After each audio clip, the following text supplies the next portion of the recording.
let me call this debate to order.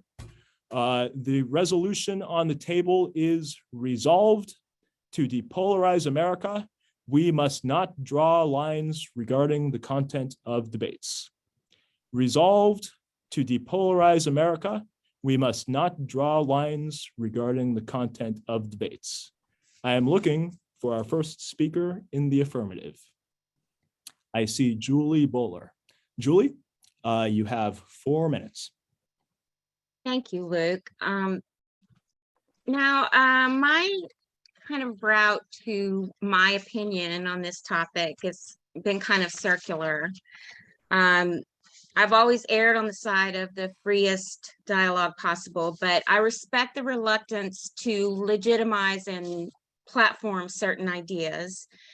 If you bother to make a case against an idea, aren't you saying it's defensible enough to merit an argument? Isn't the last thing a society should do is take every horrible, destructive, outright dangerous idea that slithers out from beneath a rock and put it up on a platform and broadcast it? I've been tempted but not swayed by those arguments in the past because I believed at one time that the unsupportable idea will not stand up to scrutiny anyway, and the hateful, dangerous notion will be so ugly under the spotlight that people will naturally turn away. Now, in 2022, my jaded eyes have seen that this doesn't always happen. It doesn't usually happen. Ideas that I find antisocial and destructive are enjoying more time in the spotlight than ever, no matter how much I ignore them. But instead of that mass platforming of false notions and extreme ideas making me want to just ignore them even harder, the current climate makes me feel that if shunning and silencing were ever effective tools, they no longer are. Advocates of the most disastrous sentiment can build their own platforms and order their own spotlights from Amazon. So what is left as a pro-social tool? What is left is framing. What is left is for me to offer as a response to a spewing of facts that I don't even believe are facts, is recognition of their subscribers as humans. What's left is for me to invite them to talk to me, to enter an agreement with me that we will give each other attention and a hearing and equal time and trust each other just enough for one conversation and maybe more from there. I don't believe there is any alternative to starting there that doesn't end in violence and chaos. If my hope is that more people see the value in my ideas, I have to see that that will never happen if they don't see me as human with good intentions. And if they can't see me that way, if I don't see them that way. So that's the basic argument for relationship building across viewpoint, which is the heart of what we do at Braver Angels. But more and more, we also platform and broadcast ideas. We do ideas of all kinds. We facilitate public debate. And if the interpersonal trust building that happens in workshops isn't triggered by listening to a podcast, doesn't that change the calculation Braver Angels must make when deciding who to interview or who to give time to in a debate? Well, for one thing, in this organization, I think the more deliberative and case by case we try to be about who's okay to listen to, who we should give a platform to, the less consensus we're going to find in Braver Angels. But that's because what we do here is not about taking ideas or their purveyors one at a time and gauging if it's okay to hear them out. It's about providing a framework in which to hear them out. It's about seeing that the spotlight is already on them, and with or without us, their argument will be heard, but that there are very few places where it will only be heard if its purveyors agree to abide by a structure and where its opposing viewpoint will also be heard. Thank you. And with that, the speaker is thanked. Thank you very much, Madam Speaker. Also, Madam Speaker, thank you very much for forgiving me for losing your scarf a couple of years ago. I appreciate that a lot. All right, we will now go to 2 questions for the speaker. Again, please make sure to phrase your question in the form of a question and address it to me. So we will go to a first question from Mr. Kent Valen. Kent, please unmute yourself and ask a question to me. Kent, you're on mute right now, Kent. Kent? That would be a question regarding this last speech. Yes, I truly believe that we need to be able to discuss our views that are different with other people, especially to the extent we are so divided, we are so broken up as a country right now. And the only way we're going to get through that, I see so much hope in the Braver Angel platform. Hey, Kent, can you please make sure to ask this in the form of a question? Yes, I guess well, first of all, I put my hand up thinking I was going to have a chance to speak. So I apologize for that. And why don't you take that down? I don't have a question right now. Oh, no worries at all, Kent. I'll take my hand down. Thank you. Make sure to put your hand up when we ask for speeches moving forward. So thank you, though, and we'll see if we can get back to you soon. Meantime, Ingrid Noyes, Miss Ingrid Noyes, please unmute yourself, ask a question to me as the speaker. Okay. I'm in agreement with everything the speaker said. My question is, does she think that when someone is speaking their views, there should be some clear distinction between facts and opinions? And secondly, if their views are presented as factual, should there be some way to check those facts and hold them accountable and check their resources? And is it possible and realistic to do that so that not anybody can just get up and say such and such a doctor said such and such a thing and so it must be true, you know, but to hold people a little bit more accountable to be sure that when they present facts that they're really facts. Thank you, Ingrid. Madam Speaker. Thank you. It's a really good, important, tough question. And we even had a debate at Braver Angels not too long ago on how you have dialogue if people don't even agree on what the facts are. I think that might be one reason there's a value in, we kind of encourage people at the debates and in the Red Blue workshops and probably other settings to come more from a conviction, a belief that they hold, and not get into spewing, you know, facts, because it can end up, it's almost a little bit of a battle of facts without the human element of why you believe what you believe. And you do miss, I mean, there are opportunities, I think, for people to fact check each other everywhere. You know, Facebook is a battle of facts sometimes. And I think we might be able to do a little bit more here. Thank you, Madam Speaker. We have time for one more question for the speaker if anybody else has one. I see Mr. Paul Norris. Paul, please unmute yourself, ask a question. Paul, you're on mute. Sorry, thank you. There's an echo. Actually, I can fix the echo. Okay, how's that? You sound Okay. good, Paul.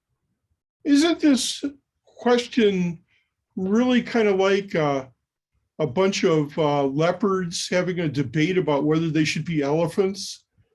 I mean, isn't our DNA about tough questions? Thank you, Paul. Madam Speaker. Yeah, I think that I see what you mean. And so when I first saw the topic as a Braver Angels debate topic, I thought, you know, well, that's what we do. What are we even talking about? But I have to say, I think that the little discussions I've had here and there leading up to this, it is all about drawing lines. So after January 6th, a lot of people wanted us to draw a line here and pronounce that was a bad thing for people to do. We had suggestions, we draw lines lots of other places. All we came up with that we could agree on as a group was that we do not support violence or people that support violence. It was the tiniest little concentric circle we could form as a Braver Angels unit, and then each alliance, each pair that talks in a red-blue workshop, each individual member can just, say whatever they believe about that. But I think that it's a question. There may be more questions that come up that seem so obvious to one of us and not so much to somebody else. So I think it protects us to keep it as free as possible. And with that, the speaker is thanked. Thank you very much, Madam Speaker. All right, we are going to go to our first speech in the negative in just 1 second, but I want to let everybody know that this is a very expansive topic, and everybody should feel free to interpret the resolution itself as they wish. That could mean talking about Braver Angels specifically. That could also mean talking about civil discourse in general or politics more broadly, whatever you prefer. So just keep that in mind as we go on to further speeches. But with that, I'm looking for a first speaker in the negative. Do we have a first speaker in the negative? I see Mr. Stephen Lumsdaine. Stephen, please unmute yourself. You have 4 minutes. Okay, well, there's a lot to talk about on this topic, so I'll just get through as much as I can. Pretty much, this is kind of how I see the issue. I think that no topic should be outside the bounds of potential discussion, but there are definitely lines we should draw concerning debate, especially public debate. I think one large issue with debates is that they can offer a semblance of equality that is sometimes or often damaging. For instance, a debate on whether the Holocaust happened could, in the eyes of some, make it seem that both sides, that the Holocaust did or did not happen, have equal validity, when they don't. While this example is a little ridiculous, and hopefully not something people are actively debating, I think it well lays out the dangers of giving certain topics a debate platform. The structure of debate, by definition, gives two people or two perspectives or two groups equal time and equal representation, and can be misused to bring more chaos and more misinformation on some issues rather than less. Which I think the whole goal of a debate is to bring people closer to truth. And on some topics, a debate by nature can present an inaccurate perspective on that truth. When it comes down to it, a debate is about representing beliefs of opposing viewpoints backed up by personal belief and expert consensus. While personal belief certainly carries weight, especially in a more discussion-focused atmosphere like Braver Angels debates, I do not think it can make up for a lack of expert consensus. I think we must be very careful granting platforms to debates in which the expert consensus is overwhelmingly on one side or the other. For some, regardless of the actual debate content, the fact that a debate on this topic seemed merited grants validity to both sides. Now, to clarify, I think there is vast difference between debates structured purely on fact and those which look at moral or philosophical issues. For instance, I don't think that the resolutions, do vaccines prevent disease, or do vaccines cause autism, are valid debate topics. When the majority of a medical or scientific community holds one opinion, holding a debate on that specific topic can grant it an improper platform. Now, I don't think that means any topic on vaccines should be on the ban list. I think, should the government mandate vaccines? Are we morally obligated to get vaccinated? And even, should we try to extend our lifespan using modern medicine? Are all valid and interesting debate topics that merit discussion and debate. I think the difference there, an important distinction, is that those are political or moral or philosophical issues. Those are issues on which different people will have different beliefs based on their background or their moral beliefs. I'm a Christian, and so I have some beliefs that go with that and some moral beliefs that come with that faith. But I think there are factual issues in which a debate can be very dangerous. And that is where I think we should draw a line. I think free speech is vital to our nation, and it's a tool that will help us along the road toward depolarization. I think every person should, within their legal bounds, be able to express.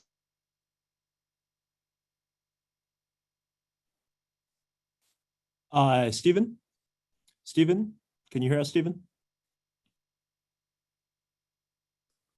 Stephen, can you hear us, Stephen? Mr. Chair, he's frozen on my screen too. He's frozen on my screen as well. Okay. Can you hear me? Yes, we can hear you now. Take another 45 seconds or so. That was where you were when you cut out. Stephen, can you hear us? Whips, if any of you can help Stephen with his this issue, that would be helpful. If not, oh, Stephen, I see you on video again. Can you hear us? Stephen, the best thing may be just to turn off your video. That might reduce your band or increase your bandwidth. Can you hear me now? We can hear you great now. Please finish your Okay. speech. Take another 45 seconds. Sorry about that. I don't know exactly when I cut off, so I'll just finish this last paragraph. I think the difference between political, moral, and philosophical issues and those purely of fact essentially mark out where we should draw the line concerning debate. I think free speech is vital to our nation and is a tool that will help us along the road towards depolarization. And I think that every person should, within their legal bounds, be able to express their opinions and engage in public discourse. But a debate is a very specific platform that attempts to establish a very specific goal. That is the search for truth. And while granting a fact-based debate resolution, in which experts, whether scientists, historians, or economists, are almost entirely united on one side, rather than revealing truth, a debate instead obscures it. So while the line I'm drawing that limits free speech is a very small, very technical line, I think it is one that is essential.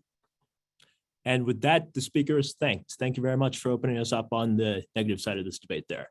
All right, we will go to two questions for the speaker. For the first question, I would like to go to Michelle Polino. Miss Michelle? All right. Hi, how are you? Stephen, well done. Well done. Please refer to the speaker in the third person, Michelle. Oh, what is his? Please say, Mr. Chair, the speaker did very well on his speech. Mr. Chair, Mr. Chair, the speaker did very well on his speech. Excellent. Thank you. Thank you for that. It was fantastic. And I, it was well thought out and a small line to draw. And I would ask to realize the time that we're in. We're in an extraordinary time. We're moving from the technological age into the information age, where if you push something down below the surface, it will gather steam and then explode. And I would ask you, ask the speaker, what to do about that, because that will eventually occur in this information age. And that's what I would like to ask. Excellent question. Thank you for that, Mr. Speaker.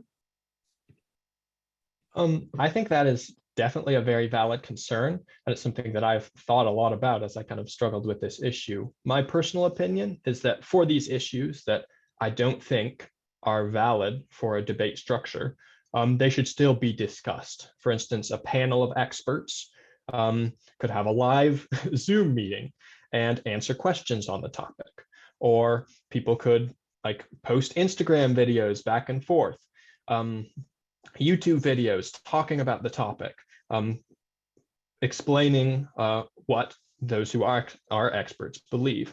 But I think on those issues, while we should be discussing them, I think the format of a debate, which grants perceived equal representation, I think is improper. I hope that was able to answer the question. Thank you, Mr. Speaker. The chair who does not have Instagram is modestly miffed at being excluded from this particular kind of debate. All right, let's go to a second question from Miss Vicky Stevens. Vicky, please unmute yourself. Ask your question to me of the speaker. You're on mute, Vicky. Vicky, you're still on mute. Okay. My thoughts are this. Can you hear me now? Yes, just Okay. please make sure to ask your question in the form of a question. Okay. My question is, if we were to say that there are in fact limits, where would we put those limits? Both our pro and con speaker spoke to the idea that violence would be one possible line. And I also need to ask people to think about what it really means if absolutely anything could be up for debate. Could you debate whether it's okay to rape or to lynch or, you know? So I'm arguing in favor of limits. Go ahead, sorry. Thank you, Vicky, for that. Mr. Speaker, there was a question mark at the end of that, so please feel free to address it however you like. I would say as the kind of the concept, it seems, of how to draw lines, like if we're going to draw lines, how do we determine when we draw them? I think that's a gray area, hopefully, that people a lot smarter than me can figure out. But I guess my general belief is that when there are areas in which the experts have an overwhelming consensus, then those are the lines we should draw. For instance, I don't think we need to have a debate about whether the Earth is flat or not, because the experts there are pretty overwhelmingly in one camp. And with that, the speaker is thanked. Thank you very much, Stephen, for this excellent first speech in the negative.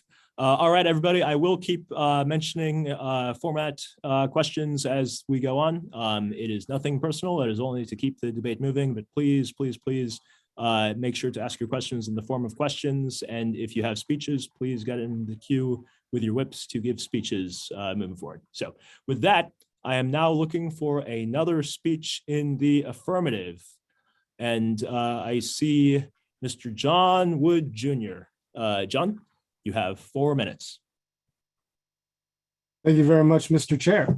And thank you to everybody who's here with us this evening. It's a pleasure to be in your company, truly. And I very much enjoyed the speech from our last speaker. But I want to ask folks here this evening to consider the higher function of debate.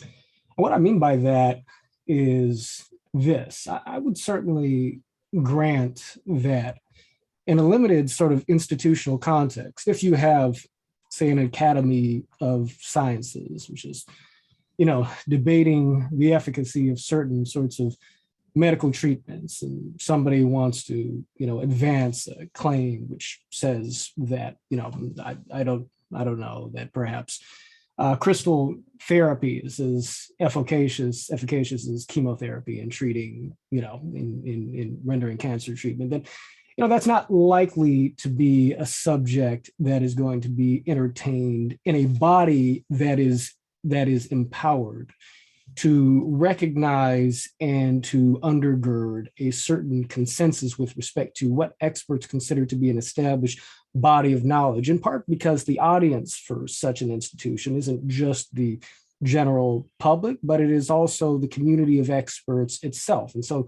there are lines of consensus that in certain contexts I can see needing to be drawn. But the higher function debate, I would debate, is to bring people into contact with reality. And in that context, the chief important factor is not so much what the consensus of experts are, even if it is perhaps very relevant to what truth ultimately is. But the chief factor of consideration in my mind is the question of what is it that people believe, right? What is it that people believe? Because beliefs have consequences. And the question of whether or not we legitimize a certain belief by giving it a forum is, in a certain sense, sort of a query of privilege, if you will. We can say that we would not deign to entertain a certain belief on a stage, But if that belief, however misguided it is, happens to represent the perspectives of 50 or 100 or 150 million Americans, then that belief has currency out in the world. And if that belief is erroneous, if it is damaging, then it has to be brought into contact with reality. And so if it has to be brought into contact with reality, we need to identify the formats in which that can best be done. And now that may be sort of a tactical or strategic matter, but it would seem to me that debate is indispensable as a tool for that, even public debate, because people, in order to be motivated to engage with opinions, including opinions from experts who they may distrust, with whom they may disagree, need to have the opportunity to voice their own opinions and their own convictions rather than be expected to be on the receiving side of an authoritative lecture from institutions that they have already lost faith in. And so, this is a somewhat different contextual example, but Daryl Davis, who some of you will know, is the famous activist, African-American man who, through personal friendships, discussion, and direct debate with hundreds of members of the Ku Klux Klan, succeeded in getting hundreds of members of the Ku Klux Klan to literally put away their hoods and change their points of view. He was willing to debate them on issues that absolutely would not meet our mainstream consensus in terms of what we think it respectable for people to believe. The idea that African Americans are inferior, perhaps intrinsically so, to white Americans. That's the subject that a respectable institution would not give a platform to. And yet the prevalence of that belief, even now in American society, to whatever degree it remains, and it does remain, is something that continues to have a negative impact on our society and on the lives of actual human beings. Being willing to wade into the thickets of these controversies gives us the opportunity to persuade people to take a different approach. And so, in principle, question about context and tactics is legitimate, but in principle, we need to be willing to debate and not draw lines. So there you are. And with that, the speaker is thanked. Thank you very much, Mr. Speaker. We will now go to questions for the speaker. Kent Valen, is this one a question, or are you raising your hand for a speech? Kent, you Raising hand for a speech. Okay, put your hand back down, and we will look to call on you for speeches possibly further on. So let's go to a first question from Miss Rita Chisholm. Rita, ask your question to me of the speaker. Thank you so much to our speaker. And my question, I'd like to qualify my question by saying, giving an example of something very quickly. I was able Rita, to, if you can please make it very quickly, though. Okay, okay. I was able to listen to one of the scientists that actually worked on the mRNA vaccines, and he was someone that became, he got deplatformed because of some of the things that he was sharing. And that, for me, it brings into question for me, and my question for the speaker is, what is the definition of a fact? Because clearly this professional who actually helped to develop this vaccine was giving facts, but they were not facts that were acceptable by a lot of people. Thank you. Thank you very much, Mr. Speaker.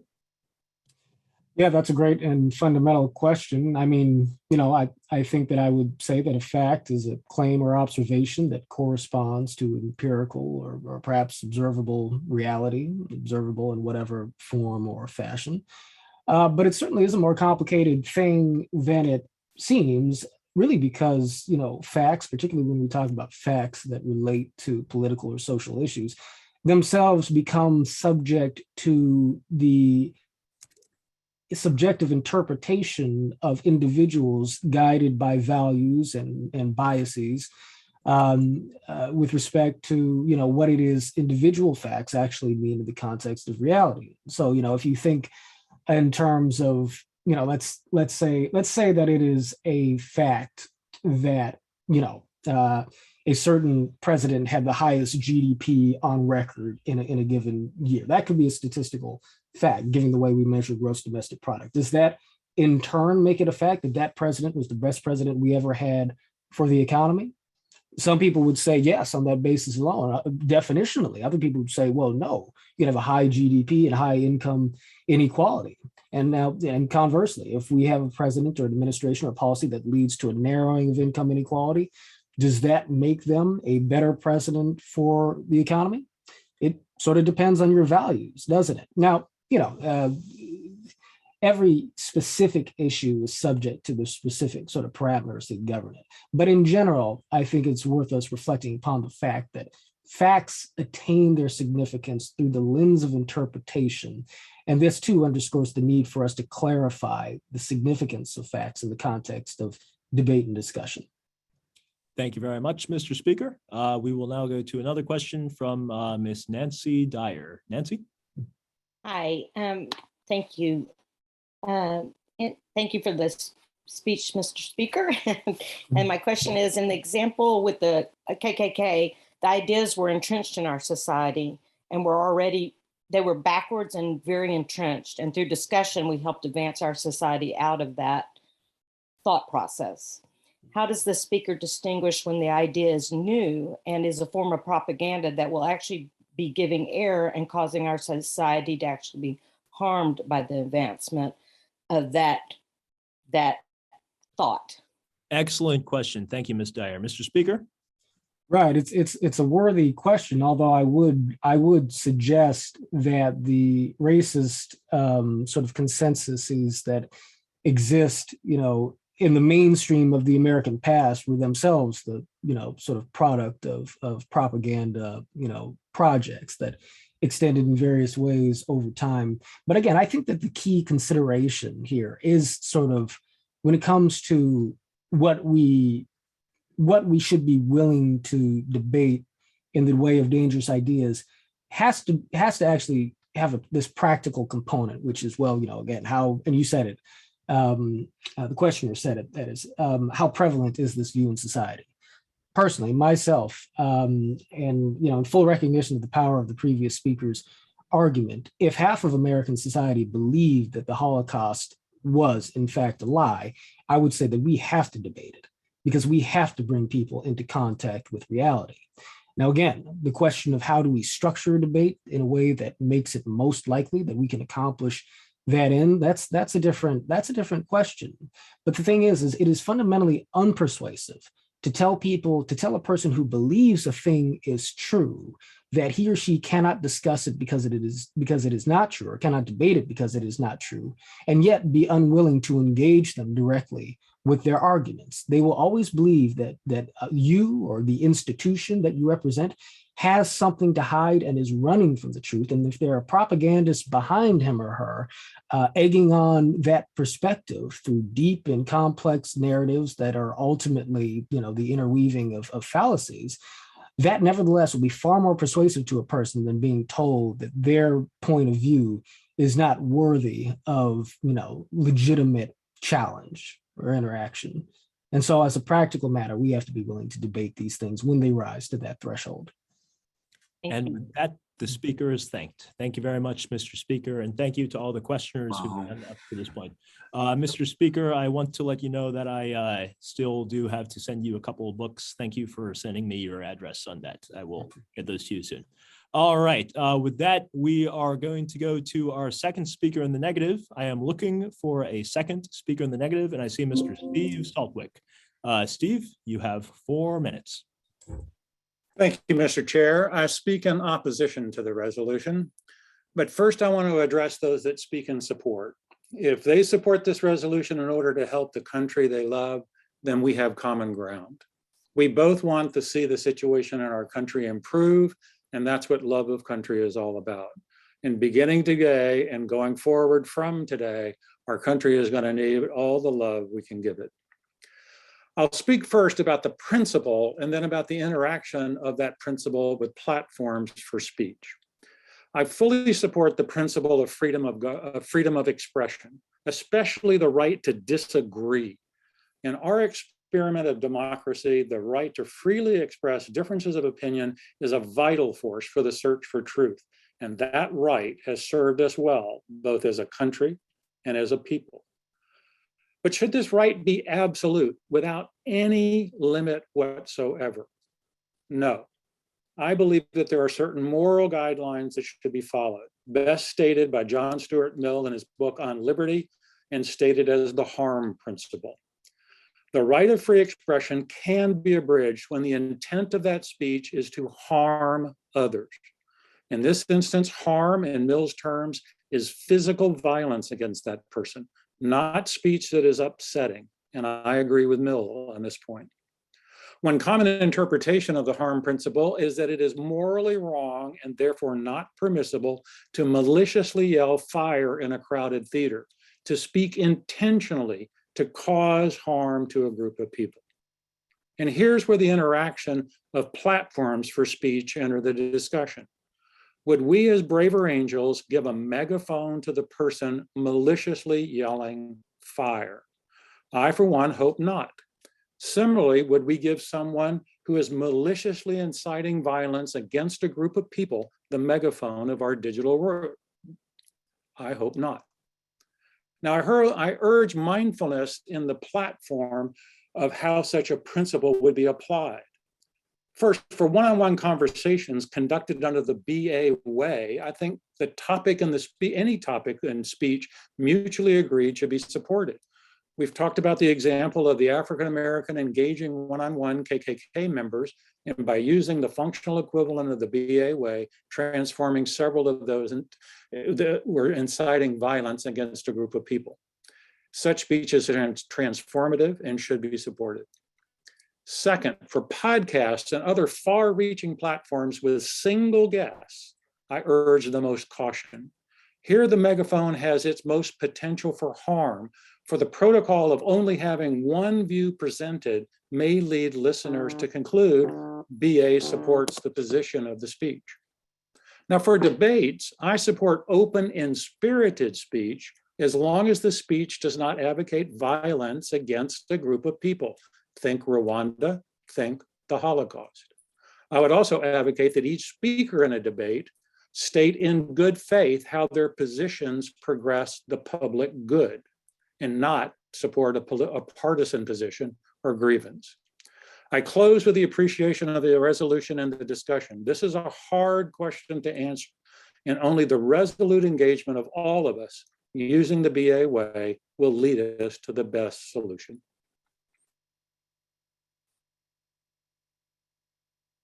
And with that, the speaker is thanked. Thank you very much, Mr. Speaker.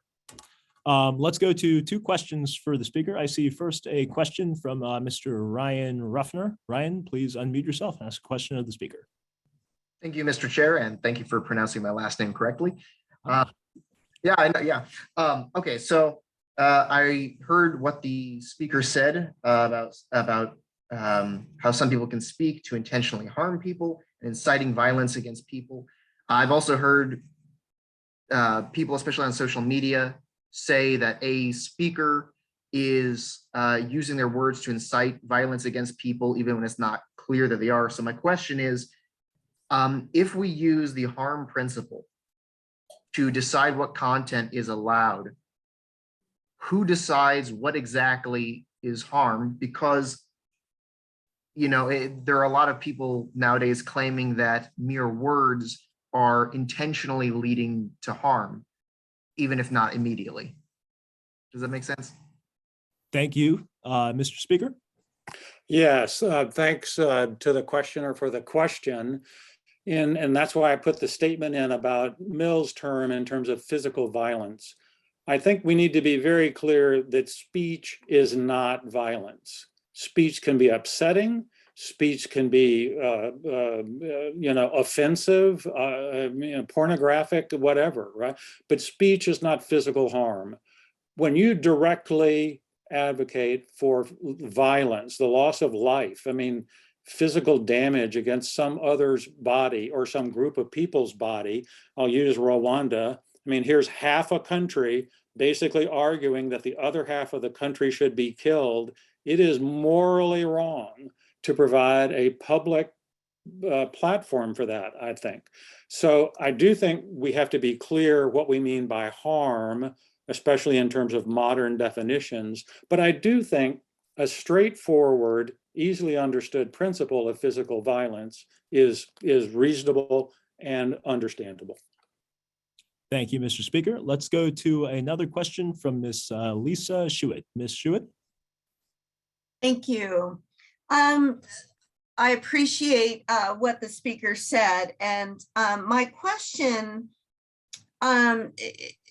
debate in this case has been framed in binary. Is that the right use of the word? So the two-sided either or. How might we debate with solutions in mind versus a right or wrong or correct or incorrect? Excellent question. Thank you for that, Mr. Speaker. I appreciate the question. And I don't think debates, I mean, tonight is a good example, is a binary thing. I think the function of a good debate is to provide as many perspectives on a particular position as possible. So I do think you could have a protocol that basically would encourage clear statements, you know, in good faith. So this can't be the spread of disinformation, but have speakers talk about in good faith why this is for the public good. So I wish to do X, this is how X is going to help the public good. Other people could be talking, I want to do anti-X, and anti-X is best for the public good this way. So we get out of a never-ending discussion about facts and more into a perspective forging of what is best for the public good. And that's why I think debate, more than virtually any other form of dialogue, is best for these kinds of controversial ideas, because you get as many different perspectives on the jewel of truth we're trying to uncover. And with that, the speaker is thanked. Thank you very much, Steve, for hopping in here on this.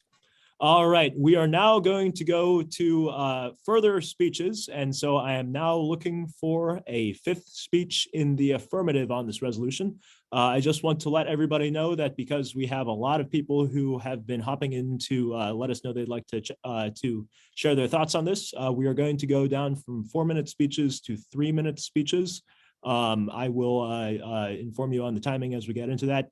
And we will take some speeches, or we will take some speeches may have 2 questions, others may have 1 question. We'll see as we go forward from there. But meantime, I would like to call on Miss Michelle Polino to give a speech. Michelle, please unmute yourself. You have 3 minutes. 3 minutes. Well, thank you, Mr. Chair. Thank you to the speakers. I am enjoying this debate very much.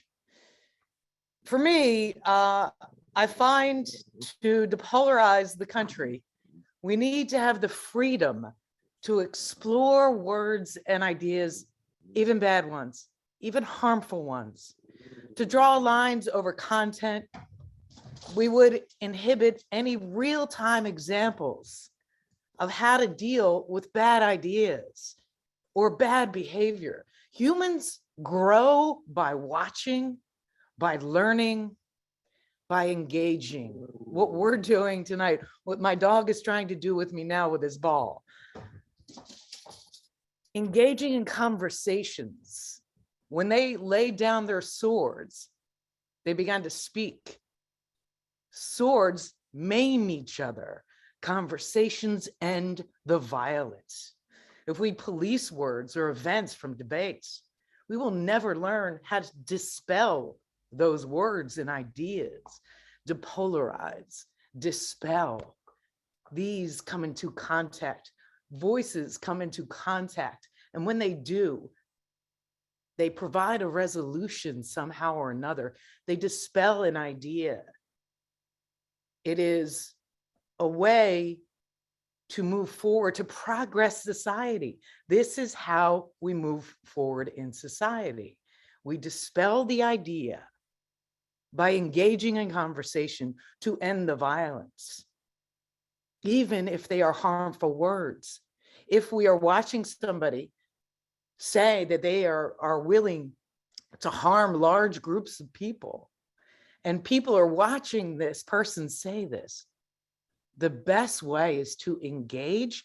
The best way to dispel this is to engage in dialogue You have to find ways, think harder. And the only way we can do that is by watching other people.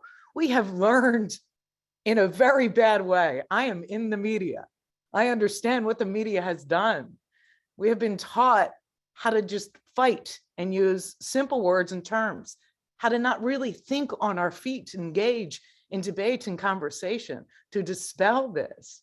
It's up to us to teach a new generation how to speak to each other and take down ideas that wish to harm and advance society in the best way possible through debate, discussion, discourse.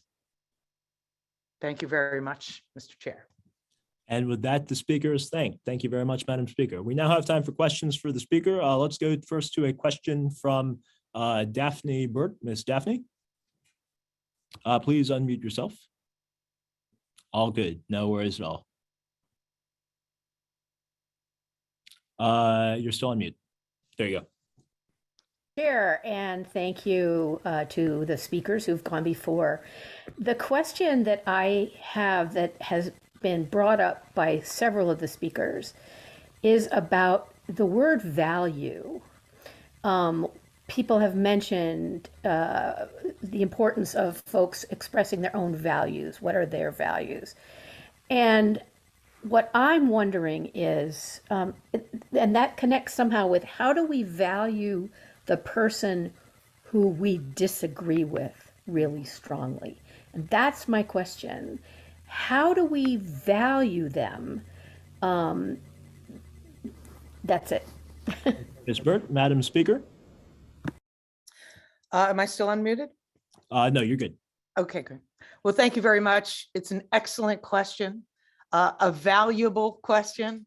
I think in order to value another person, even if they are saying harmful things, I think we have to say, we understand your point of view. We have to engage in human behavior. And in order to, I think, dispel any idea, even if it's bad, this is I don't know the answer right now, so I'm literally trying to figure it out. And I think that's why it's a great question. Would I want to mirror somebody's harmful verbiage? It's a fantastic question, and I'm going to say this is really tough, and I don't have this answer. The chair smiles upon any and all speakers when they feel moved to answer any question that they don't know the answer to with the answer, I don't know, because the chair sympathizes with that sentiment on many things, on most things, and always feels good to know that other people don't know stuff too. So thank you all for that. All right, let's go to a second question for the speaker from Mr. Arash Sayadi. Mr. Sayadi, please unmute yourself, ask a question in the form of a question. Thank you, Mr. Chair. And I appreciate the previous speaker as well as Mr. Saltwick speaking earlier. My question goes to what both of them brought up with regard to violence and how they're addressing it differently. I'm curious if a speaker, not the previous speaker, but if someone essentially has a platform or is speaking to a large group of people or is on a podcast where there isn't any opposing view, and they are in fact promoting violence, how do we dispel those ideas to commit violence if it's a single person speaking? Thank you, Madam Speaker. Okay, you guys are really getting me tonight. That was a fantastic question again. Fantastic. I think if I would engage on social media. I would try to engage with this person in a public forum that has this website or podcast. I would find ways, because I really do think it's important to discuss ideas, to dispel bad ones, to have this discourse, to remain engaged in conversation.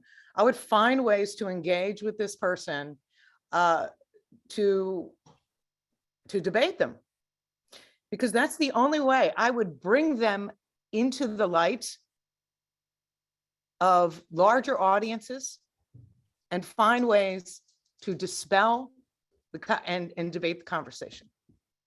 And with that, the speaker is thanked. Thank you very much, Madam Speaker. And Madam Speaker, did I hear correctly that this is the first Braver Angels event that you have been to?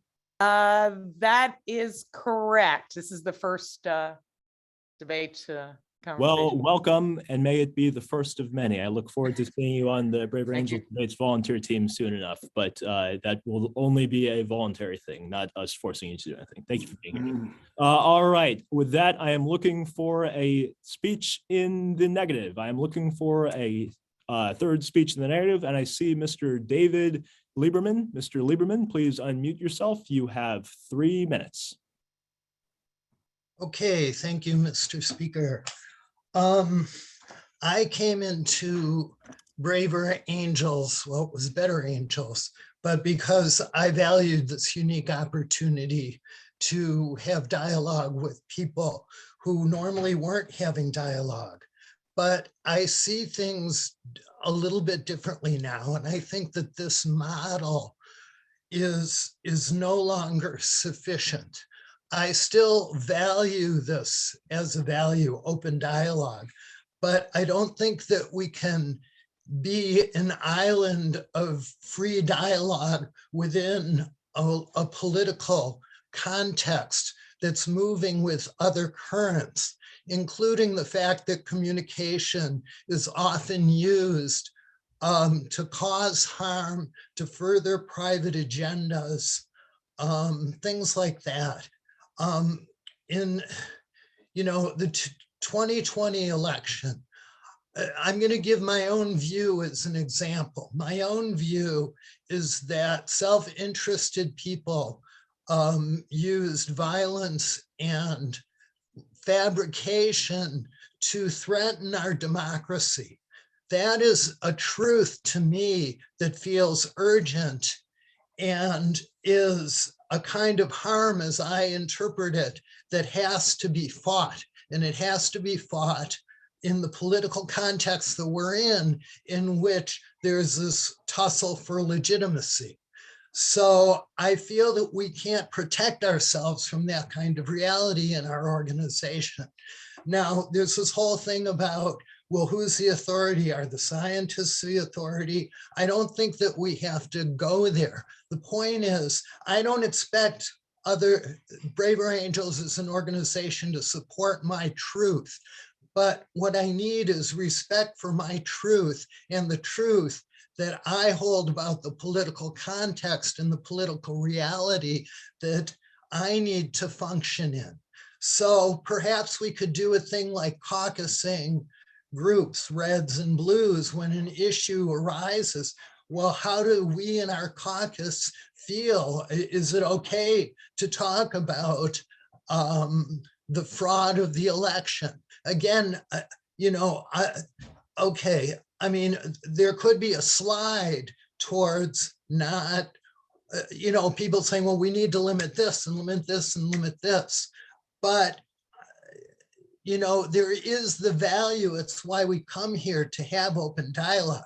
What I'm saying is that our reality is more complex, and we will grow as an organization if we synthesize that complexity and learn to respect our political being, not just what I consider a fantasy that doesn't work, of total free speech without any limits. And one last thing I want to say is that I think this whole issue points to something that's being overlooked in Braver Angels, which is that we in Braver Angels, we have great desire to establish, help along civic, participation, all of that. Yet what's driving us is an urgency of depolarization. When that urgency gives out, will we still be there? Or when some other urgency, my urgency about the election comes up, that overrides the urgency of depolarization. We should be using our energy to look for other bases than urgency to ground our movement toward a civic society, because I don't think it'll last. And with that, the speaker is thanked. Thank you for that fascinatingly nuanced speech, Mr. Speaker. You've got me thinking on some of the seriousness of political issues beyond questions of discourse alone. And this has been a fascinating speech. So I appreciate that a lot. With that, we will go to 2 questions for the speaker. I first want to see if Mr. Warren Wilson, you have a question for the speaker. Please unmute yourself. Warren? Yes, thank you very much. And I'd like to express my thanks to the previous speaker and ask what might be an extension of his thought. And that is to point out that braver angel debates are, sort of balanced by definition, but not all are.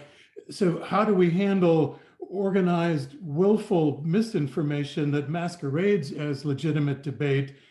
And we're seeing this in sort of in very local forums like local school boards and city council meetings, where essentially one side tries to drown out the other. So how do we address that? Thank you very much. Thank you, Mr. Wilson. Mr. Speaker? Okay, I'm not sure whether the speaker is locating the question in terms of real world venues or braver angels venues. So real world. Real world. Okay, thank you. I don't have a real articulate answer to it, but all I could say is I need to speak my truth in as principled a way and in a way that's as respectful of others as I can do it. And again, I feel we're in a universe right now. I would love to believe in some authorities that we could all trust, like science or whatever it is, but that's just, my science is not, your science. And sometimes we can get over that, but a lot of times we can't get over it. So what I look toward, let me say, within the organization, it's hard for me to think in the broader context right now, but again, is for mutual respect for the need to stand in our truths as we see it.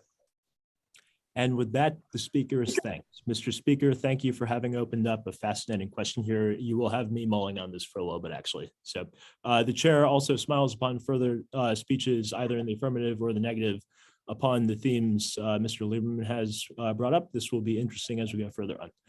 But with that, I am now looking for another speaker in the affirmative.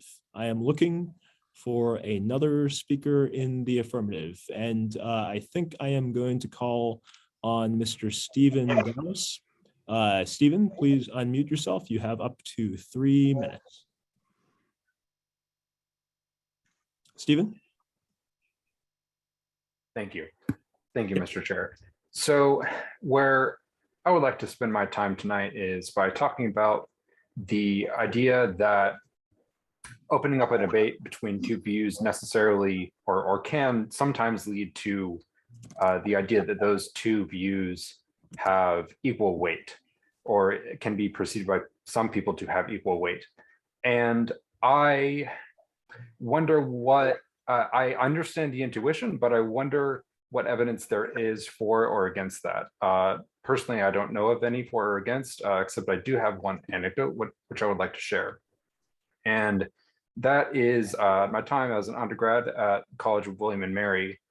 There was a debate between, I believe it was 3 or 4 biologists. Well, all of them were biologists and scientists. One was from Liberty University, who was a creationist. The other 3 or 4 were believed in evolution.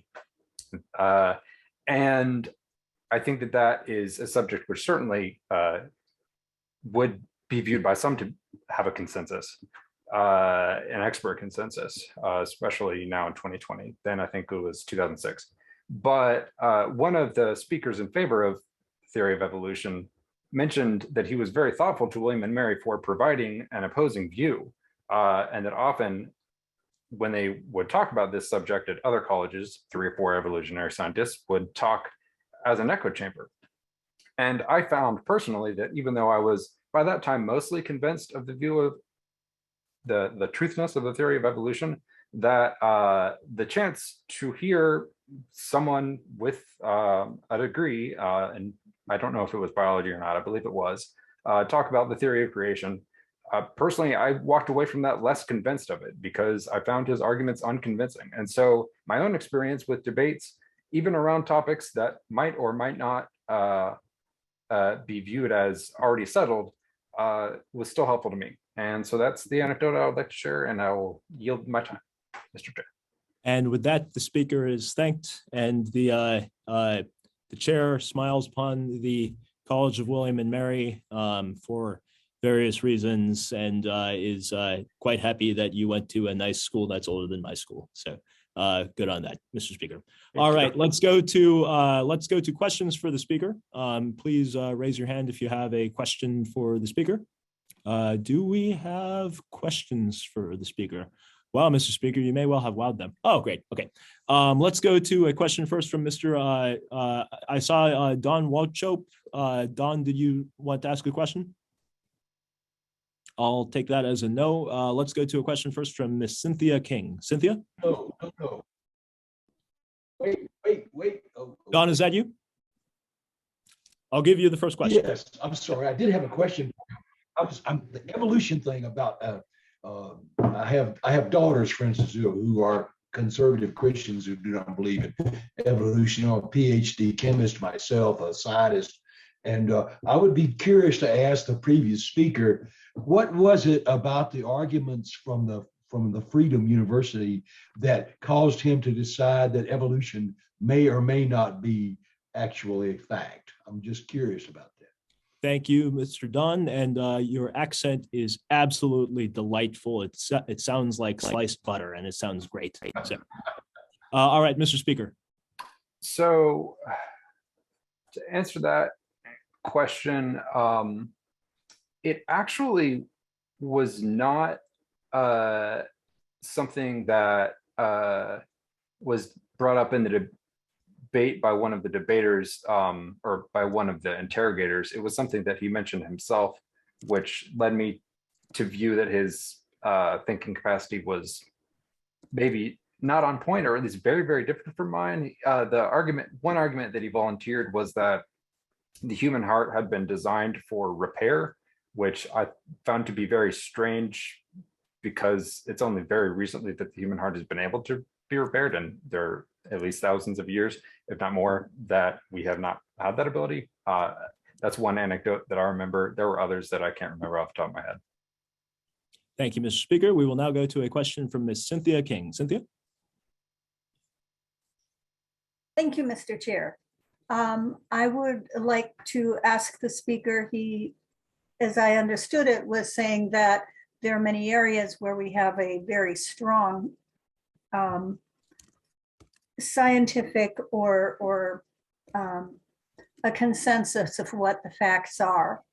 And I was wondering how he would respond to the fact that there was a time when the consensus was that women could not understand complicated things.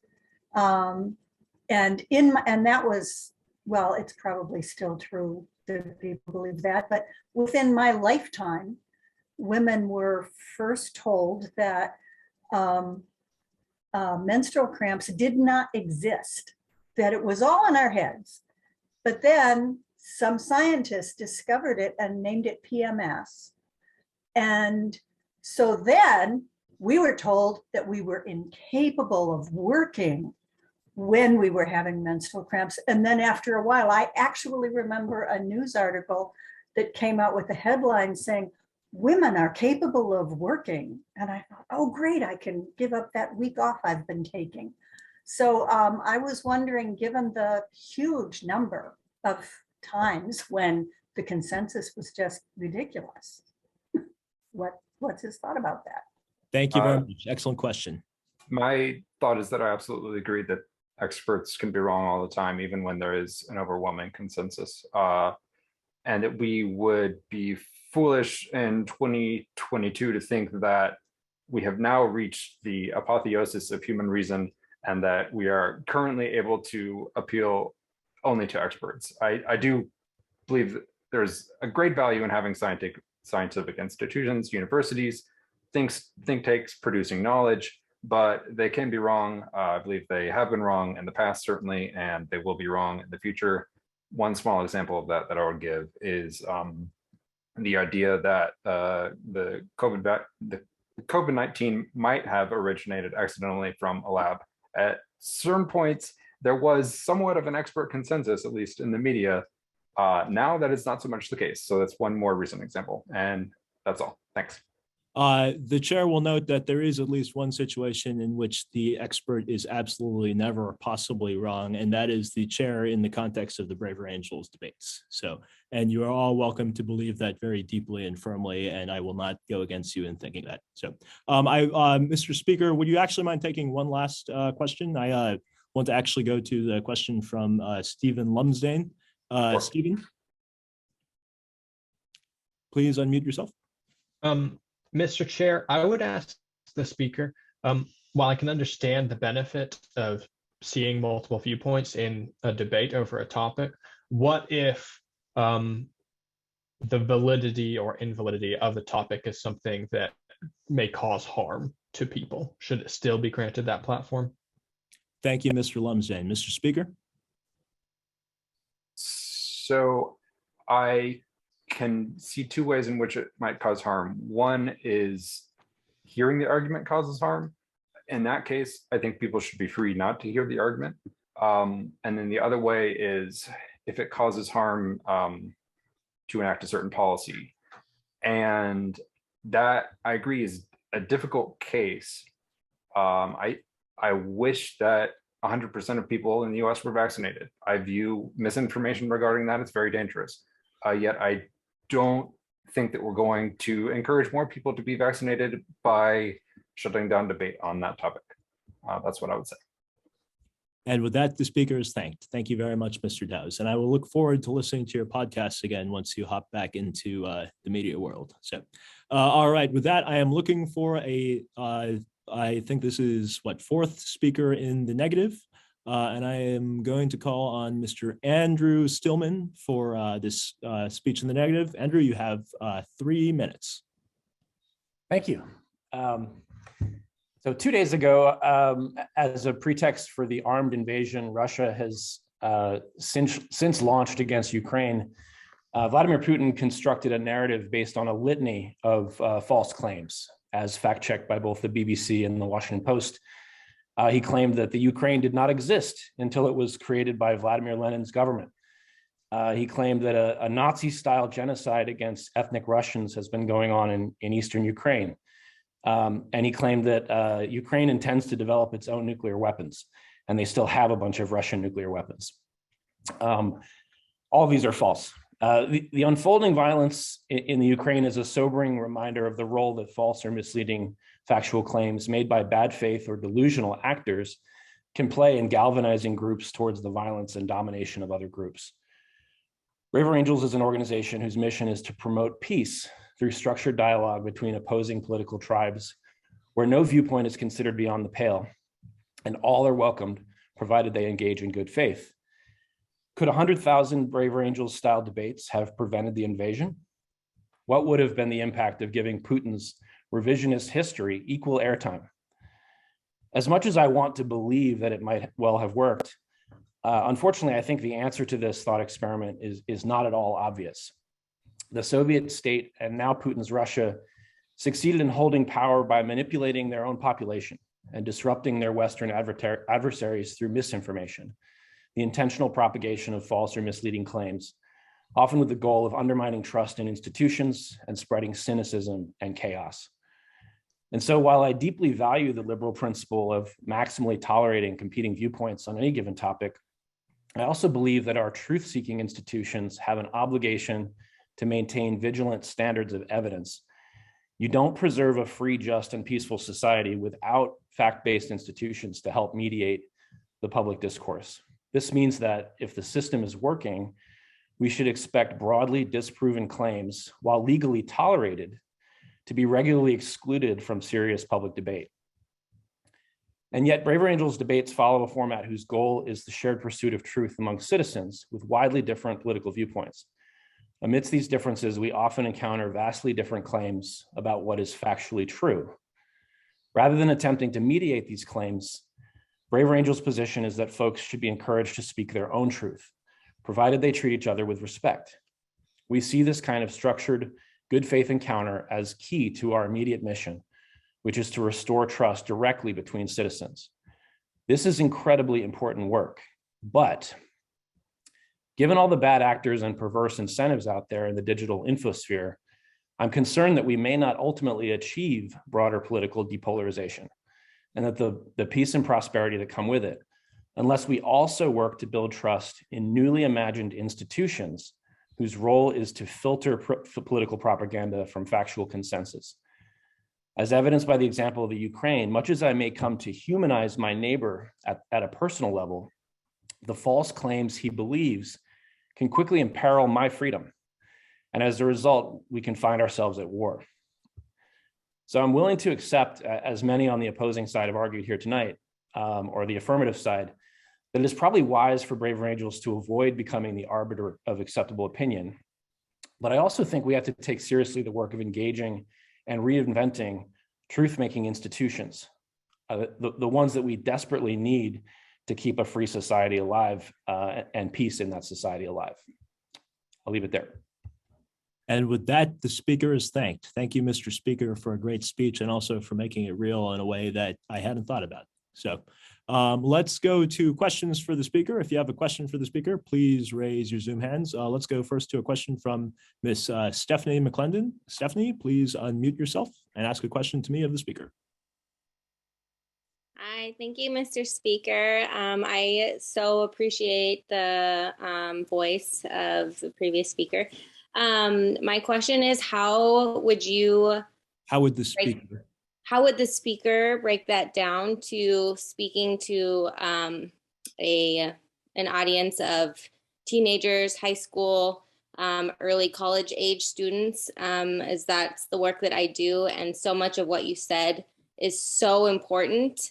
So I'm curious how you would break that down to their age group. Excellent question, Mr. Speaker.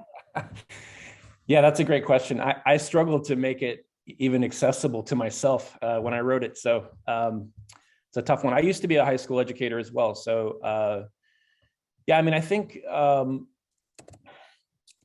might try to find some kind of a role play or something that would allow for a bunch of competing claims to be made, and the realization that somehow just being free to say whatever you want isn't enough, that there need to be these like mediating institutions. And I don't know what that role play would be, but I think I would spend a bunch of time brainstorming that. I think that's the best I can do. As an inveterate LARPer himself, the chair smiles upon the speaker's endorsement of role play. All right, let us go to another question from Mr. Henry McHenry Jr. Henry, please unmute yourself and ask a question to me of the speaker. So the question is, where can there be an institution that that promotes the emergence of truth? Henry, your audio seems to be cutting up. Henry? Henry, your audio seems to be having problems, but Mr. Henry, your audio seems to be having problems. Let's mute you again real quick.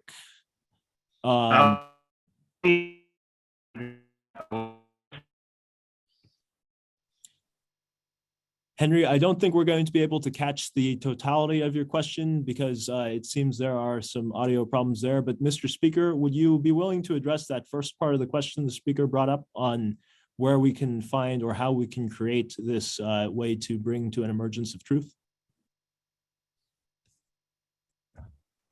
Yeah, I mean, I think just like a well-designed government, right? The institutions that are best at promoting truth have really good checks and balances, and the they accept that we're all fallible and that the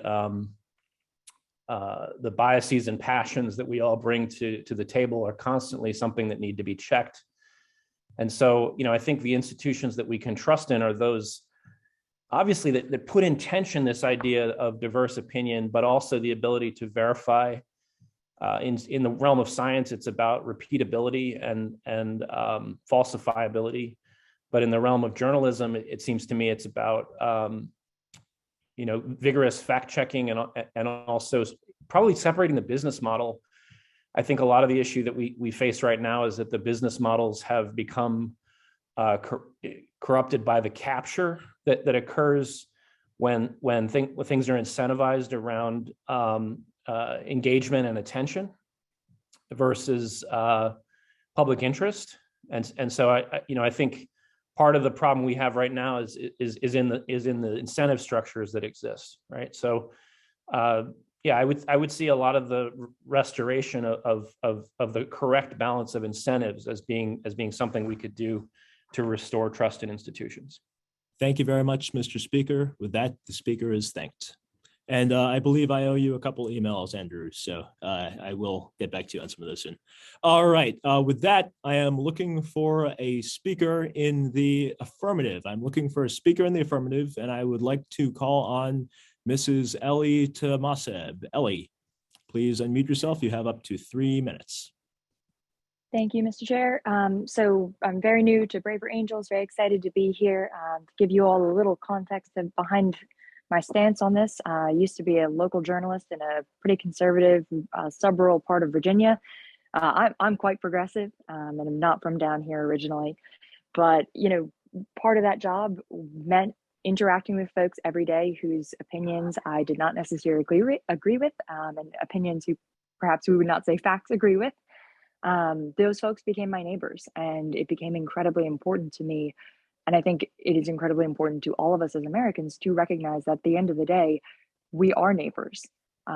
Who you vote for, or how you choose to protest and what you choose to protest, at the end of the day, we all still have to get along with each other. And I think that's one of the things that really attracted me to Braver Angels in general.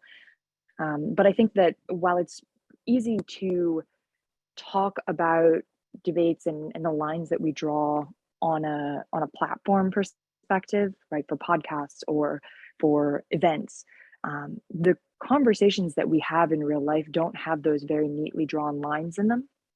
And I think that's incredibly important, because ultimately that's how we get across to the other side and change hearts and change minds.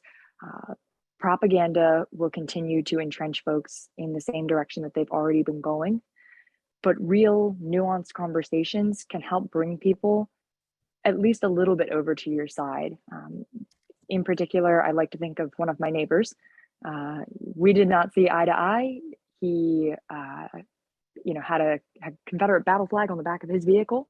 And we were able to have a really nuanced conversation about why he chose to do so.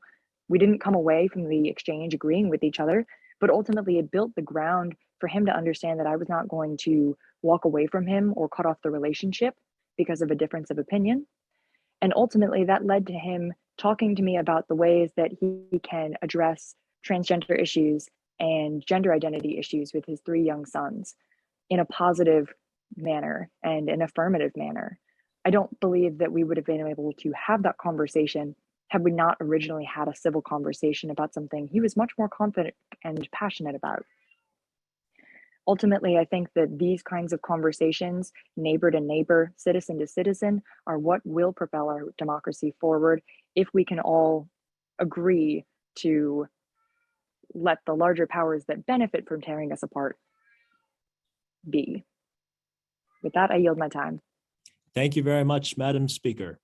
Let's go to a question real quick from Miss. Actually, let's go to 2. Let's go first to Lisa Schuett. Lisa, please unmute yourself. Ask a question of the speaker. Lisa.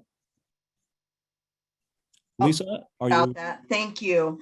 Actually, I just am so appreciate what the speaker said. And I would like to ask, what gave you the courage, or what gave the speaker really the courage to be able to speak so candidly about really your own boundaries, and then also what allowed you to have the courage to really listen to such an opposing perspective?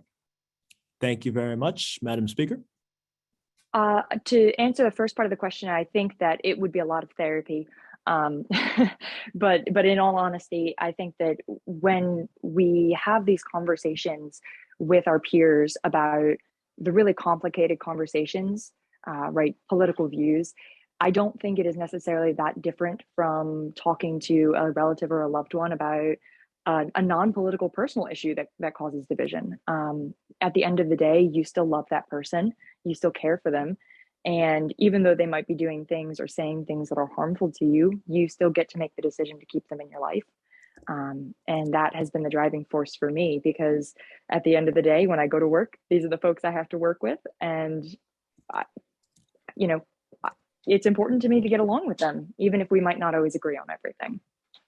The chair, as someone who needs a lot of therapy himself, endorses a lot of therapy for those who need it as well. Thank you for sharing that. Let us go to a second question from Ms. Rita Chisholm. Rita. Thank you so much. Mr. Chair, I wanted to ask the speaker, since she shared about this being a relatively interesting experience in the fact that she is more liberal than a lot of her neighbors. Does she have any stories that could tell us about what her experience with some of those neighbors were, and was she pleasantly surprised in some of her communications? Madam Speaker. Absolutely. Just this past election cycle, I was volunteering at the polling place, handing out materials about my local Democrats for our school board. Ran into a neighbor, and we got into a nice little conversation because he did not agree with any of my political views. We had a good laugh about it, and then proceeded to talk about, the things that we do have in common, our aquarium hobby. When we see each other next at a shooting range or something like that, I think that it is critical to find those common ground. And I think that what I've learned so much in moving out of a liberal bubble and moving into a more conservative area is that really you have so many more, or we all have so many more common ground issues than we do have divisive issues. And I think it is imperative for us to find that, to reach across the aisle to anyone, right? Whether it's political views, cultural views, generational views. I think this is an incredible opportunity to find that common ground and learn something, even if you don't necessarily agree with it. And with that, the speaker is thanked. Thank you very much, Madam Speaker. And the chair will note too that if Madam Speaker does get deeply involved in Braver Angels in her locality, she will be bringing Braver Angels events to the part of the country that George Washington represented as a member of the Virginia House of Burgesses in the 1750s. And that would be really, really awesome for all kinds of LARPing reasons. So, okay, with that, let us go to another speech in the negative. I'm looking for a speech in the negative. I see Mr. John Fletcher. Mr. Fletcher, please unmute yourself. You have 3 minutes. Fabulous. Can you hear me? Yep, we can hear you just great. Fabulous. All right. So thanks to all the speakers who went before. I am going to sort of borrow some of the themes from my prior negative speakers. And basically, I'm going to begin by saying, like, I am generally for us being able to have conversations, even difficult conversations. What I love about Braver Angels is that idea of good faith conversations where we try to get not necessarily to agreement, but to accurate disagreement. I learn the truth of what you believe, why you believe it, and how that interacts with me. I think Braver Angels has a great many sort of tools in its toolbox for getting at that particular kind of truth. And it seems like some of the best sort of examples we used, Daryl Davis, the the gentleman who has those conversations with KKK people, he's using that sort of one-on-one conversation to listen to them, and over a great deal of investment of time, he puts in God's work into sort of meeting them and even bringing them out of a lot of sort of, darkness and falsehood there. That said, I would never want Braver Angels to have a debate about the topic, are white people superior to Black people? That would be a kind of topic, that would be a kind of event that would seem to break Braver Angels' commitment to good faith, right? It would do so because it would, well, for a variety of reasons, not the least of which is that it would put up for debate the sort of ability of people to participate equally in society. And that already starts people on sort of unequal grounds. And I'd note that, there are things that we don't discuss in Braver Angels debates, right? We don't discuss, is the earth flat or round? We don't discuss, should women have the right to vote? We don't discuss, are religious people competent enough thinkers to participate in big discussions? I would say that there are, in debate, you have that sort of sense of, like someone said, you're kind of making a statement that this is an issue about which people can legitimately disagree in good faith. And that's not always true for all topics, particularly as someone mentioned, topics that are informed by a lot of bad faith actors right here. I'll end by saying, it really touched me to hear that the gentleman who heard the debate about creation and evolution, right? And how hearing that debate convinced him that the creationist was wrong. I'll say that in the history of creation and evolution debates, scientists have told each other, please stop debating this issue, because what tends to happen in most debates is that it's much easier for the creationist to sort of make evolution seem wrong through a lot of sort of rhetorical tricks, whereas it's much harder actually to get at the sort of nuanced and detailed and expert-driven knowledge of that. So there are some debates, I would say, that the Braver Angels public debate just isn't built very well to handle. Thank you. And with that, the speaker is thanked. And we'll go to questions now for the speaker. But Mr. Speaker, thank you for your energy on this as well, too. Let's take a question from the FL Whip, Morgan Hall. Morgan? Thank you, Mr. Chair. The speaker mentioned good faith, and that's something that's key in Braver Angels workshops and the ground rules. We talk about speaking in good faith and listening to and respecting others. In order to make sure people are willing to listen to a discussion in good faith, I would like to ask what the speaker thinks about, or what he thinks about setting such expectations for guests on other Braver Angels discussions like podcasts and media. Would that be drawing too much of a line? Actually, no. I would recommend to everyone the recent podcast with Jonathan Rausch and David Blankenhorn, where they talked about a recent podcast. And one of the things that Jonathan Rausch did was, there's a lot of different things that Braver Angels does. There's the workshops, where the secret sauce of that workshop is that sort of structured, moderated, small scale thing. And then there's podcasts, which are a bit more freeform. They don't have that same kind of structure, and they're also a different kind of platform. They're a public platform rather than a private conversation. I would offer that public debates sit somewhere in between, and thus have to be a bit more careful about how they frame and delimit what they talk about and how they talk about it. And with that, the speaker is thanked. Thank you very much, John, and thank you very much for being here with us tonight. Let's go to another speech in the affirmative. I am looking for a speech in the affirmative, and I am going to call on Mr. Ryan Ruffner. Ryan, you have up to 3 minutes. Thank you. So my position can be roughly summarized in 5 key points. Number 1, the well-being of individuals in democratic societies rely on articulating their understanding of reality, whatever that happens to be, and being open to revising that understanding in light of new information. Debates encourage this. So one of the things that I've seen growing a lot, particularly on college campuses, is the idea that language creates reality. And I don't agree with this, but I do agree that we use language to describe objective reality as best we can.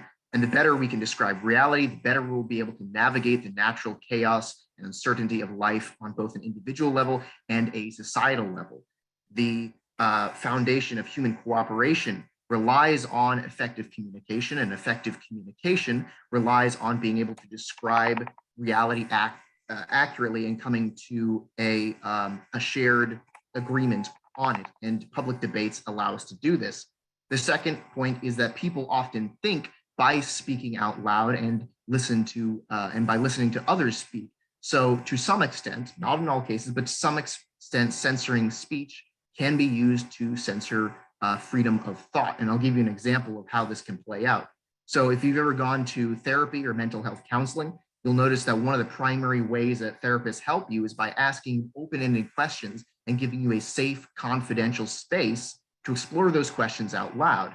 And oftentimes you'll answer one of their questions out loud and you'll actually learn something new about yourself, which seems strange because you've always been in your head, and yet you learn something new simply by speaking out loud and answering their questions. And I think in this way, the ability to speak can be seen as a way to think more openly and understand ourselves, and on a deeper, more honest level.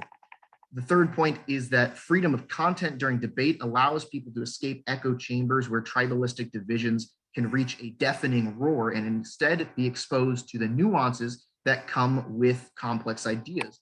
Right now in our polarized country, people have become convinced that their group has the answer, the one true moral code, and everyone else is either ignorant or evil. And this is almost certainly exacerbated by social media algorithms. But I believe debates, especially between articulate, knowledgeable people, can reveal that reality is more complex and nuanced than whatever ideology happens to be screaming the loudest at the moment.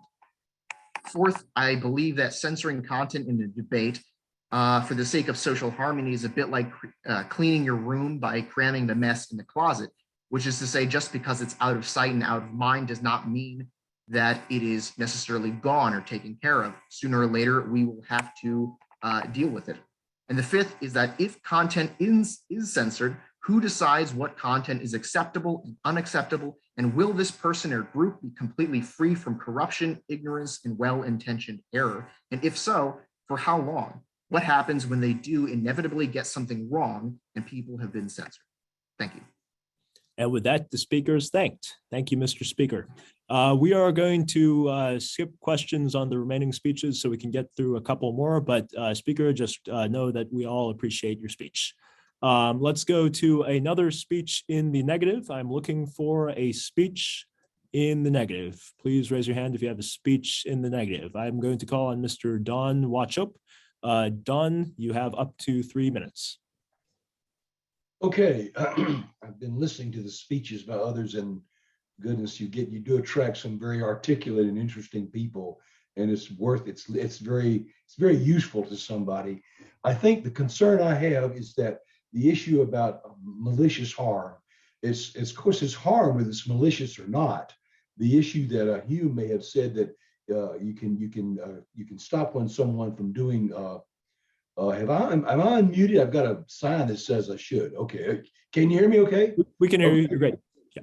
So if you say that you're only going to stop speech that's damaging if it's malicious in intent, which of course there's a great movie on that. But the bottom line is that I know people who believe very sincerely and with no maliciousness whatsoever, for instance, that masks are worthless, and this is what they've got. The way I'm able to go to sleep at night when I have to talk to such people is I believe we all have to, and this is probably a basic premise of Better Angels, is that most people, most of the time, try to do what is right.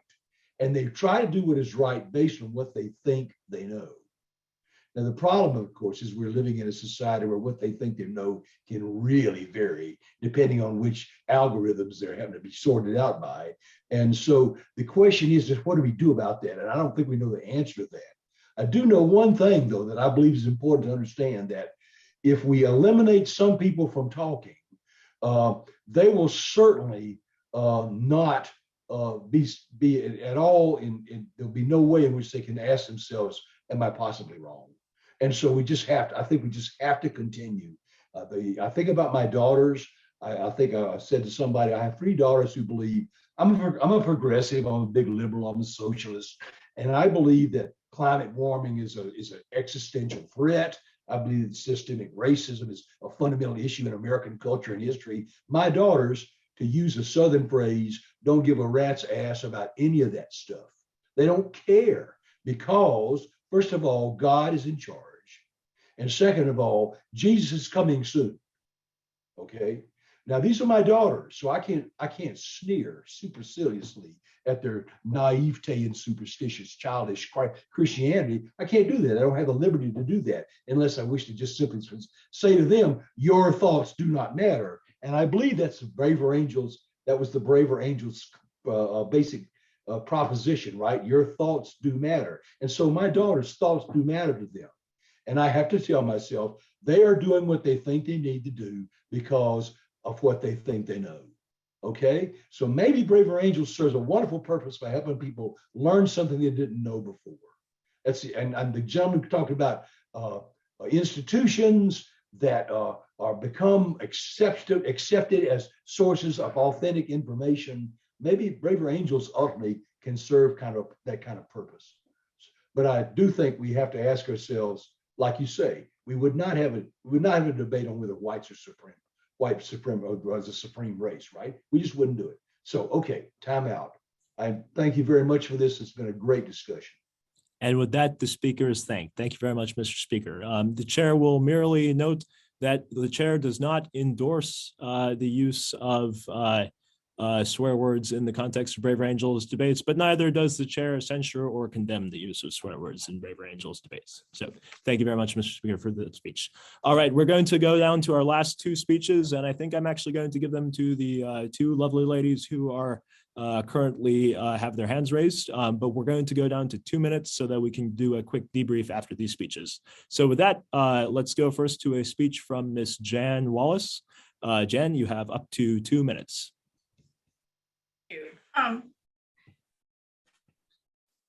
I kind of want to review the whole purpose of this discussion debate. It was introduced with the words to depolarize, and then asked if anything was off limits. The resolution didn't use the word depolarize, but it introduced us to talk about debate on a basis of depolarize. So I think that a lot of us have gone off task by bringing up other debates that are not necessarily depolarizing in this country. Also, with that in mind, a lot of people say debates are to find truth, debates should be won, and we should be, talking about those things. But if you look at our primary rules, guidelines, they are not to change anybody's mind, they're to express our own opinions.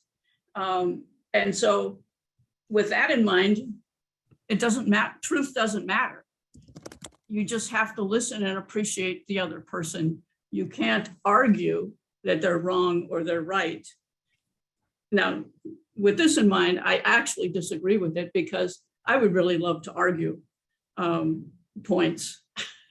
But Braver Angels doesn't let us.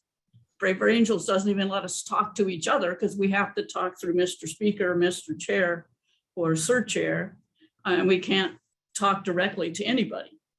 But I also think that every topic should be, everything that depolarizes us should be discussed.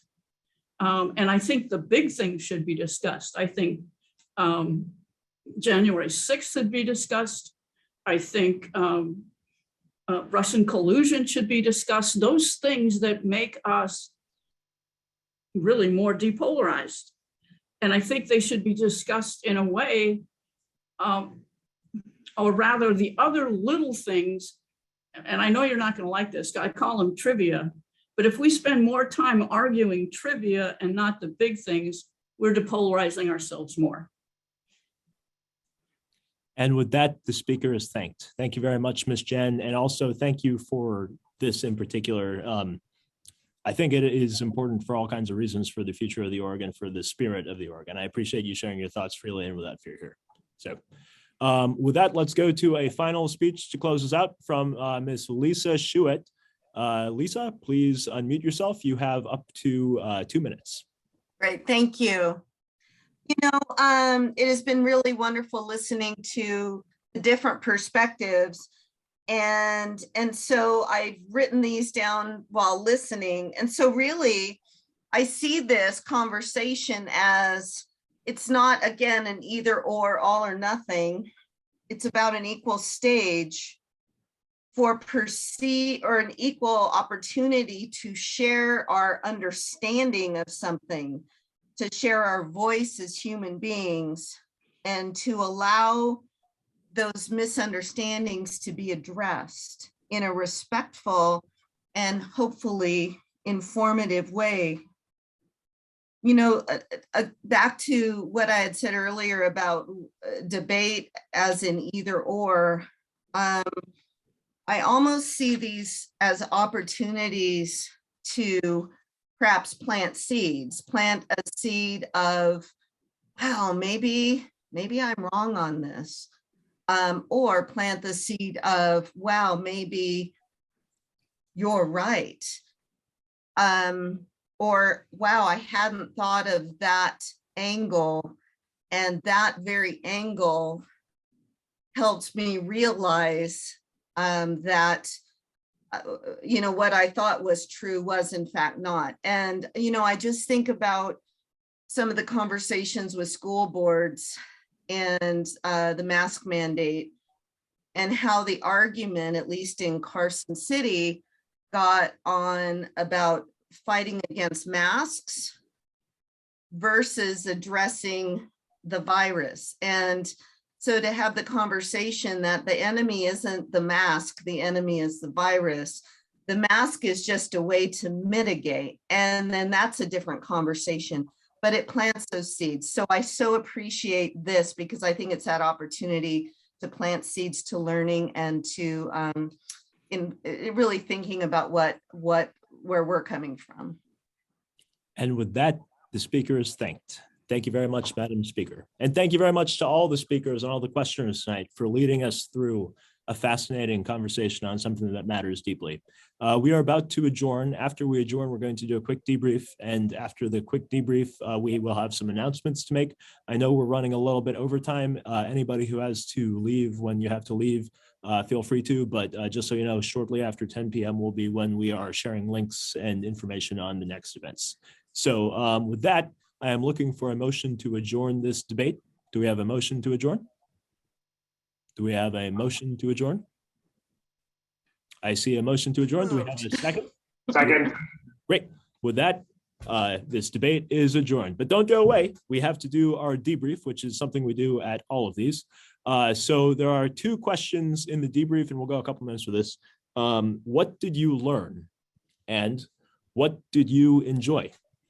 So you don't have to call me Mr. Chair anymore. Just feel free to unmute yourself. And if you learned anything or enjoyed anything, please unmute yourself and say what you learned or enjoyed.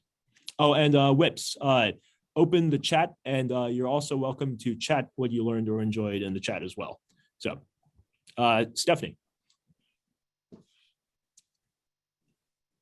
Thank you. Oh my gosh, I enjoyed everybody's perspective. I am a high school counselor, so I mold minds on a daily basis and the future generations coming in. And, you know, there is a lot going on, a lot of change happening rapidly in our high schools, and what we are telling them, what we guide them, what we, you know, provide boundaries around is so important. And so these discussions around what we think is important for discussion helps shape what is important for our youth. I have also 2 little daughters who also need that guidance, and, you know, it doesn't stop there. So these discussions are so important, and I'm just so grateful for your opinions. And I just hope that you guys continue to provide support for educators and counselors and administrators who are in the job daily to provide support for these kids who desperately need support in what is relevant to discuss and what is maybe, not as important with social media influences. So thanks. Thank you for being here, Stephanie. And a quick note to everybody too, you're welcome to vocalize. You're also welcome to it in the chat if you like, whatever you prefer. So, Chris Barlow, what did you learn? What did you enjoy? Thank you, and just happy to be able to attend my first event.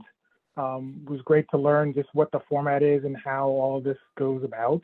I am in Connecticut and in kind of a polarizing town. We just came from a school board meeting where the board went and dismantled our social justice and equity committee. And I'm looking at Braver Angels as a possible venue to have those kind of polarizing conversations and hope to get some common ground with our neighbors. Well, thank you for being here, and may there be many more events, Chris. See you soon. Michelle, what did you learn? What did you enjoy? I learned that by engaging in conversations, we can continue to dispel myths and depolarize this country together, because I believe it's going to be up to us. I learned that there's a lot of other people that feel like me, and there's a lot of other people that don't feel like me. But I knew that because I'm in media, and I really loved hearing I think it was Elle's speaking about being a journalist.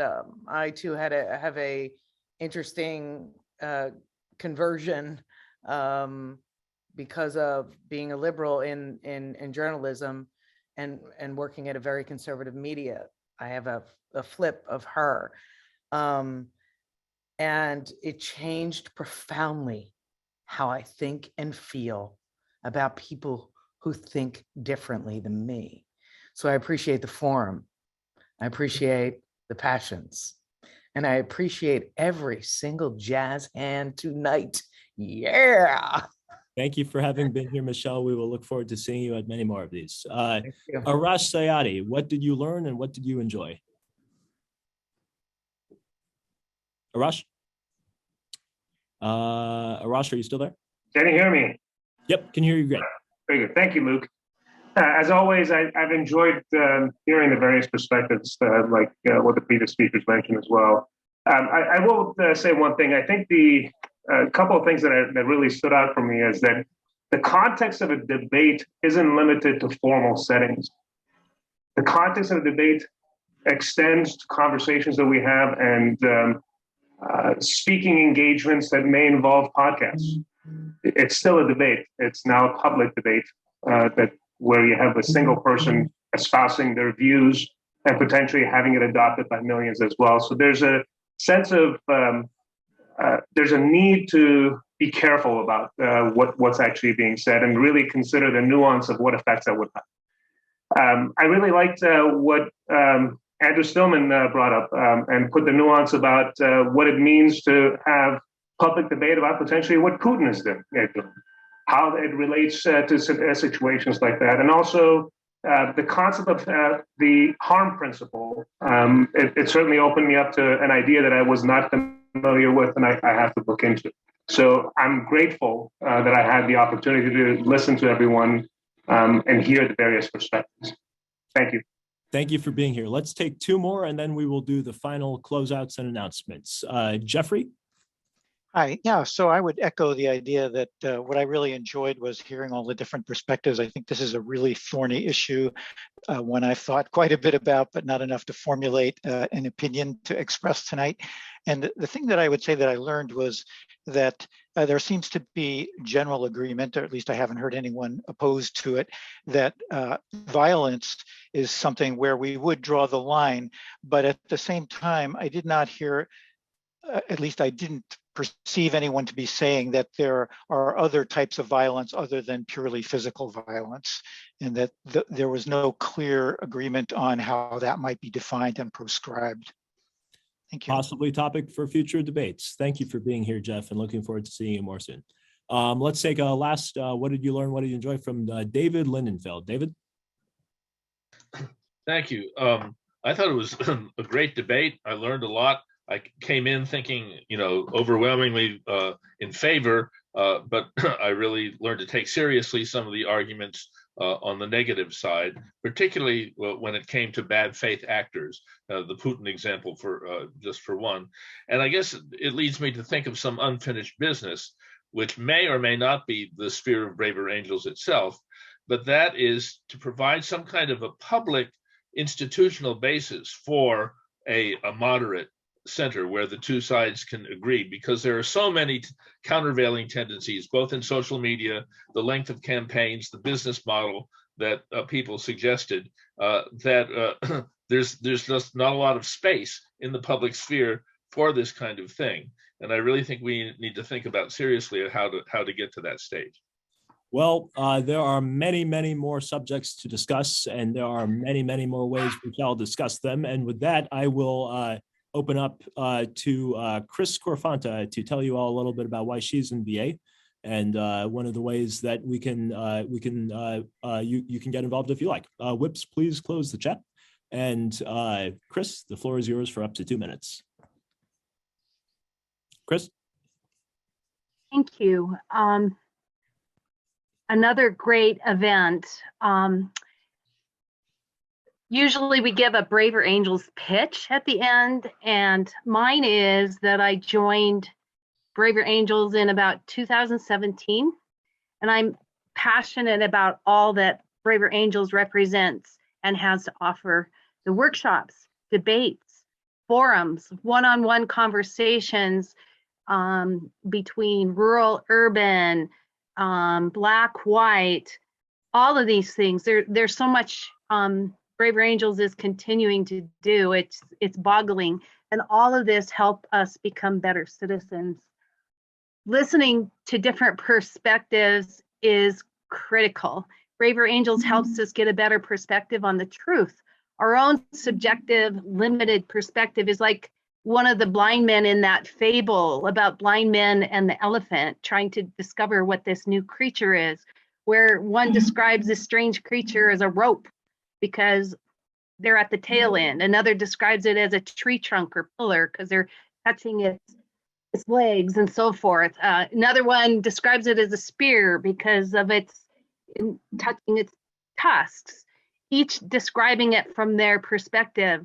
Well, we need each other in order to effectively define and address the important issues that affect us. And this is one of them. We all gain when we see others' perspectives. My experiences with Braver Angels has given me lots of hope for the nation, for my community. Please check out the website, sign up for a workshop, or join in a movie or book discussion.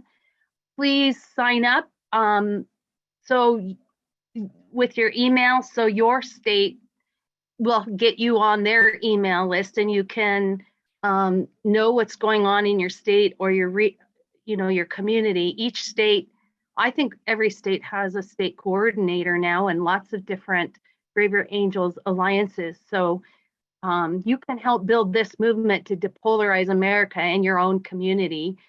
I just really can't say enough good about all that I've gotten as a member of Braver Angels.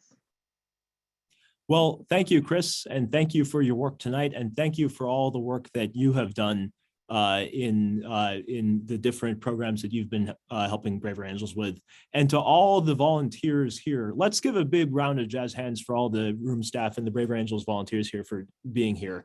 I just want to tell everybody here real quick that the way things work in Braver Angels is a bunch of good faith people, volunteers, sometimes staff, but usually volunteers, who have a good idea, come and take that idea, set it up into a program, do it, ask for forgiveness later after it winds up succeeding incredibly well, and then that becomes a part of our program. There were ideas thrown out all tonight on things that Braver Angels can do, and I am telling you, come join us, work with us, volunteer for us, because if you have ideas on how we can do this work, not only as well as we're doing it, but even better, and bringing it to more groups of Americans as we approach the elections of 2022 and 2024 and beyond, we want to hear you. We want to work with you. We want you to come in and do the work with us, because this is a community with a benevolent heart, and we hold ourselves to our own standards very, very deeply. And we invite you to come join us and help us bring this work to many, many more Americans in the work of depolarization that is here and that will never end. And on another front here as well, I just want to say the debate that we did tonight was on questions of crucial importance to the identity of Braver Angels as an organization. And the people on both sides of the question and all sides of the question, there aren't heretics here. There aren't people who are a threat to the org. Everybody in BA who has thoughts on this is a valued member, no matter which side they're on, and they help us all come to a better and broader and more useful understanding over time. I learned a lot from this debate. I'm going to be thinking and wondering and mulling it for quite some time. And I look forward to many more of these with you all. Just two quick events that we have coming up. On February 27th, there's going to be an event with educators that Rita Chisholm has put in the chat, and we will put that in the chat again now. And we will also be having another Braver Angels debate coming up, I believe on March 10th. Am I thinking about this right? Oh, no, this another debate on April 7th on criminal justice reform. And I'm sure there will be more debates that we'll announce in the month of March very soon. So stay tuned on that. Follow us on our listserv and follow us on social media. We have Braver Angels film discussions coming up and America's Public Forum events coming up soon. There's all kinds of stuff to do. And again, we couldn't do it without our volunteers and we couldn't do it without our members. And so we look forward to seeing all of you on these. I'm quite privileged to be able to work with these great people, and I look forward to working with more of you soon too. So with that, thank you everybody for giving your time on a Thursday night to come talk about esoteric questions of political philosophy and how it relates to our personal conduct towards each other as American citizens in this great time for the Republic and for many, many times to come. From our beloved community to yours, it has been great seeing you tonight, and we look forward to building a house united with all of you over time and for many years to come. Good night, everybody, and I'll see you on a debate very soon.